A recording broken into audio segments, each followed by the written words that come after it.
Good morning students. आज हम पढ़ेंगे चैप्टर 15 विशन की दिलेरी। इस कहानी के माध्यम से बेटा हमें बताया गया है कि हमें जीव जंतु जो पक्षी होते हैं ये जानवर होते हैं उनको मारना नहीं चाहिए, बल्कि उनकी हमें सुरक्षा करनी चाहिए।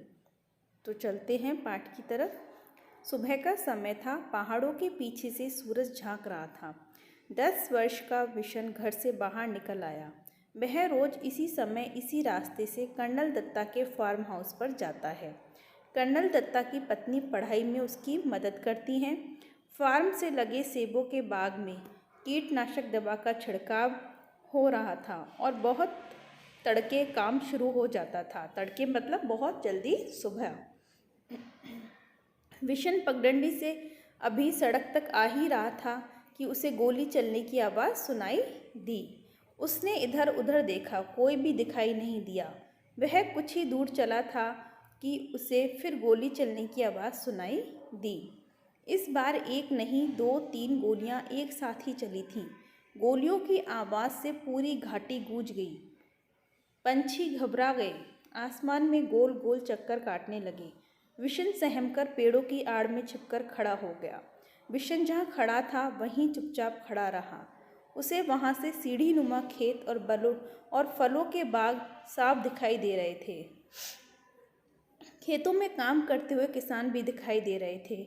फसल तैयार खड़ी थी। सुबह की हल्की धूप में खेत सुनहरे दिखाई दे रहे थे। विशन अभी सोच ही रहा था कि गोली किसने और क्यों चलाई होगी कि तभी एक गोली की आवाज़ आई। एकाएक विशन को गोली चलने का कारण समझ में आ गया। जब फसल पक जाती है तब गेहूं के खेतों में दाना चुगने ढेरों तीतर आते हैं। शिकारी इस बात को जानते हैं, इसलिए वे सुबह सुबह ही तीतर मारने चले जाते हैं। पिछले साल भी शिकारियों ने इसी तरह बहुत से तीतर मारे थे। तीतर पक्षी थे बेटा एक, तो शिकारी उनका शिकार करने के लिए वहाँ आते थे और उनको गोलियां चलाकर मारते थे। कुछ तीतर तो वे उठा ले गए, बाकी को वहीं छोड़ गए। खेतों को काटते समय किसानों को बहुत से मरे और जख्मी तीतर मिले।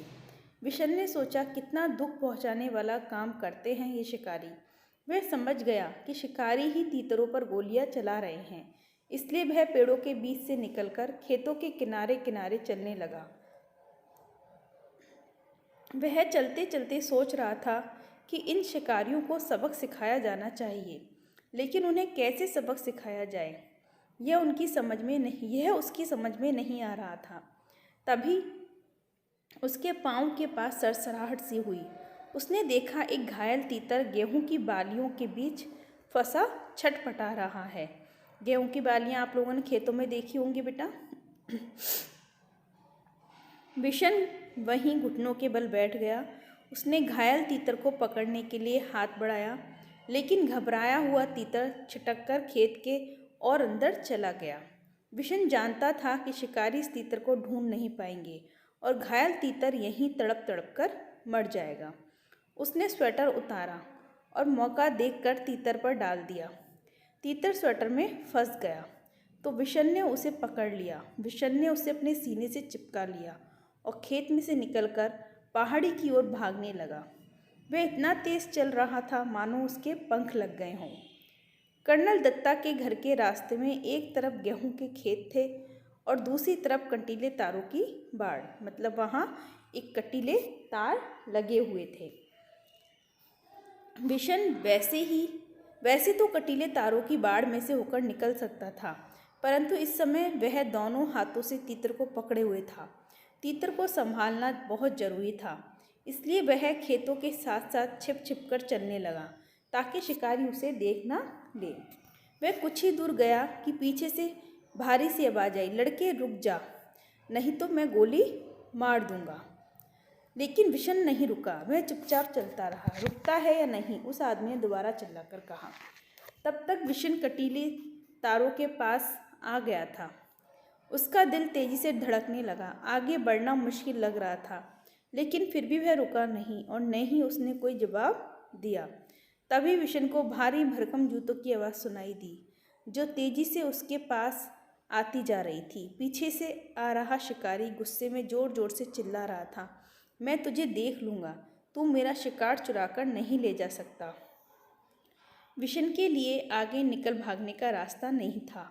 अगर वह सड़क से जाता तो शिकारी को साफ दिखाई दे जाता, इसलिए उसने खेतों के छोटे रास्ते जाना तय किया। खेतों से आगे के रास्ते में कांटेदार झाड़ियाँ थीं। विशन उसी रास्ते पर घुटनों के बल चलने लगा। बहुत संभलकर चलने पर भी उसके हाथ पांव पर कांटों की बहुत सी खरोंचें उभर आईं। खरोंचों से खून भी निकलने लगा। उसकी कमीज की एक आस्तीन भी फट गई। वह जानता था कि कमीज फटने पर उसे माँ से डांट खानी पड़ेगी, पर विशन को इस बात का संतोष था कि वह अब तक तीतर की जान बचाने में कामयाब रहा। झाड़ी से बाहर आकर वह सोचने लगा कि कैसे पहाड़ी के कोने से फिसलकर नीचे पहुंचा जाए, लेकिन उस कोने में घास बहुत ज़्यादा थी और ओस के कारण फिसलन थी। विशन थककर वहीं एक किनारे बैठ गया।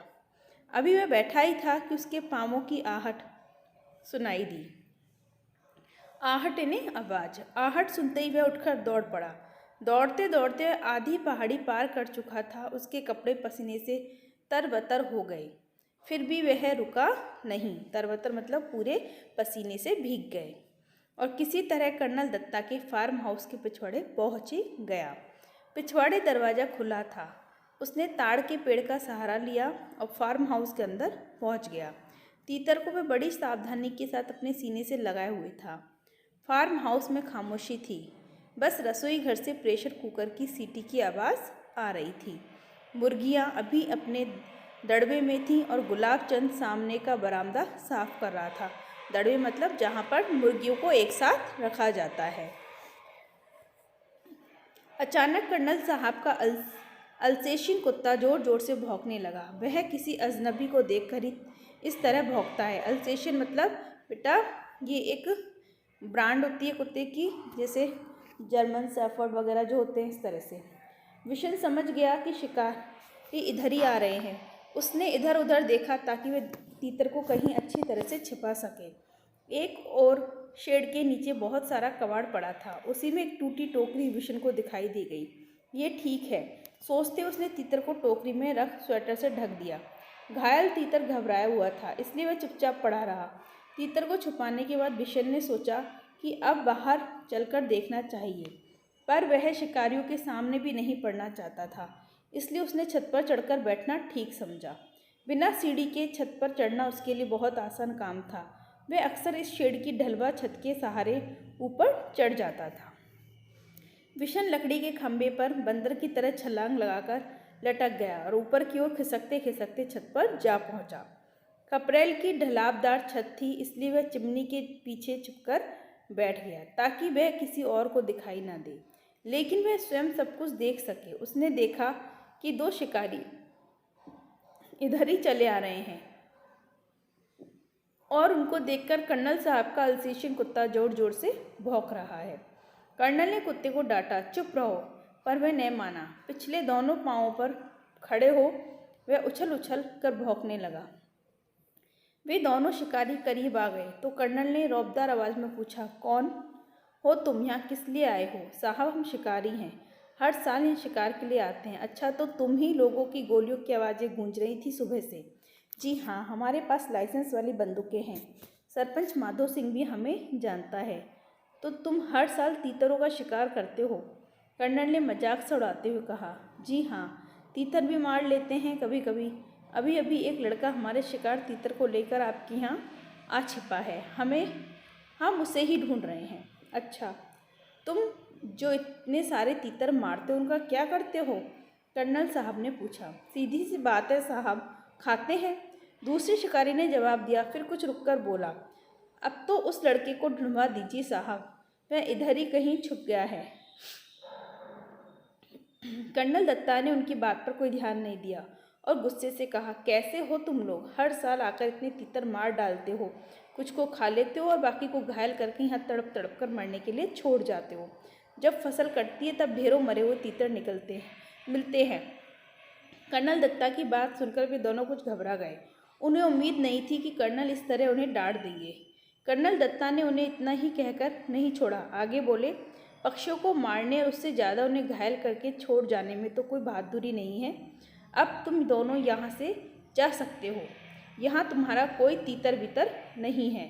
अब जाते क्यों नहीं, खड़े क्यों हो? विशन चिमनी के पीछे से सब देख और सुन रहा था। वे दोनों शिकारी बिना कुछ बोले मुड़े और वापस चल दिए। कर्नल दत्ता ने गुलाब चंद से दवाई छिड़कने वाली मशीन लाने को कहा। तभी विशन छप्पर से शेड पर होता हुआ नीचे कूद पड़ा। उसने तीतर को उठा लिया और घर में घुसते मालकिन को पुकारने लगा, बहूजी बहूजी, जल्दी आइए, वो जख्मी है, आकर इसे देखिए। विशन की आवाज़ सुनकर कर्नल दत्ता भी अंदर जा पहुँचे और बोले, अच्छा तो तीतर चुराने वाला लड़का तू ही था? क्या करता बाबूजी, इसे बहुत चोट लगी है, अगर मैं न लाता तो यह मर जाता। अब तो उसका क्या करेगा? इसे पालूंगा बाबूजी, विशन ने कहा। कर्नल साहब मुस्कुरा दिए। उन्होंने घायल तीतर को देखा, उसका एक पंख टूट गया था, अब शायद ही वह उड़ सके। जाओ दवाइयों का बक्सा लेकर आओ। विशन दौड़कर बक्सा ले आया। कर्नल दत्ता ने तीतर के पैरों का जख्म साफ किया, फिर दवाई लगा दी, पंख को फैलाकर टेप लगा दिया ताकि वह ज़्यादा हिले डुले नहीं। फिर उन्होंने विशन से कहा, विशन अगर तुम इसे गेंदे के पत्तों का रस दिन में 2-3 बार पिलाओगे तो जल्दी ठीक हो जाएगा। तब तक बहूजी एक कटोरी में दलिया ले आई और तीतर को दलिया खिलाते हुए बोली, इसे रोज़ दलिया भी खिलाना, विशन तीतर को दलिया बहुत पसंद होता है। तब तो यह विशन के पीछे पीछे ही घूमता रहेगा। कर्नल ने हंसते हुए कहा, अच्छा विशन तुम जानते हो तीतर कैसे बोलता है? बहूजी ने पूछा। विशन ने अपने हाथों को मुँह पर रखकर तीतर की आवाज़ निकाली, quack quack quack. Colonel Datta ठहाका मारकर हंस पड़े। बहूजी भी मुंह में पल्लू रखकर हंसने लगी। विशन भी हंसता हुआ हिरन की तरह छलांगे लगाता तीतर के साथ वहाँ से अपने घर की ओर भाग चला। तो ये था चैप्टर बेटा, जिसमें बताया था कि एक छोटे से बच्चे विशन ने उस तीतर को कितनी बहादुरी के साथ उन शिकारियों से बचाया था और कितनी परेशानियां उसने झेली थी। कटीली झाड़ियों से निकला, उसके कपड़े फट गए, खून से उसके हाथ पैर छिल गए और पसीने से लथपथ हो चुका था। तो इसलिए कहा जाता है कि पक्षियों को हमें मारना नहीं चाहिए, उनकी हमें रक्षा करनी चाहिए, क्योंकि वो एक बेजुबान प्राणी हैं। वो बोल नहीं सकते अपने दर्द को, वो अपने दर्द को, अपनी तकलीफ़ को हमें बता नहीं सकते। इसलिए हमें कोई अधिकार नहीं कि हम उनको तकलीफ़ पहुंचाएं।